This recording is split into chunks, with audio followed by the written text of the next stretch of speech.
ஹம்சார் ரலியல்லாஹு அன்ஹு முஸ்லீம் ஆனதுக்கான காரணம் சுவாரஸ்யமானது. ஒரு நாள் நபி ஸல்லல்லாஹு அலைஹி வஸல்லம் சஃபா மலைக்கு பக்கத்துல உட்கார்ந்து இருக்கிறாங்க. அந்த வழியா போன அபூ ஜஹல் நபி ஸல்லல்லாஹு அலைஹி வஸல்லத்தை கடுமையான வார்த்தைகளால திட்டுறான்.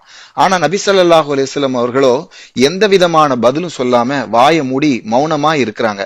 அபூ ஜஹல் என்ன பண்றான் அப்படின்னு சொன்னா, கோவத்துல ஒரு பெரிய கல்லை எடுத்து நபி ஸல்லல்லாஹு அலைஹி வஸல்லம் அவங்களுடைய மண்டையிலே அடிச்சு காயப்படுத்திறான்.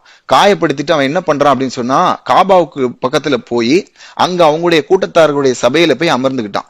இந்த நேரத்துல நபி ஸல்லல்லாஹு அலைஹி வஸல்லம் தலையில இருந்து ரத்தம் வடிஞ்சு ஓடிக்கிட்டு இருக்கு. இத சஃபா மலைக்கு மேல ஒரு வீட்டுல இருந்து ஒரு பெண்மணி பாக்குறாங்க.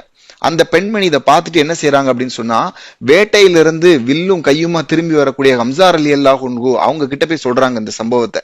இதை கேட்டு ஹம்சார் ரலியல்லாஹு அன்ஹு கடுமையான கோவத்துல என்ன செய்யறாங்க, பள்ளிவாசலுக்குள்ள போய் அபூ ஜஹலை பார்த்து கேட்கிறாங்க, ஏ கோழையே, என் சகோதரனின் மகனையா நீ திட்டி காயப்படுத்தினாய்? நானும் அவருடைய மார்க்கத்தில் தான் இருக்கிறேன் அப்படின்ற ஒரு வார்த்தையை சொல்லிட்டு தன்னோட கையில இருந்த வில்லால அபூ ஜஹலுடைய மண்டையில ஓங்கி அடிக்கிறாங்க. இதை பார்த்து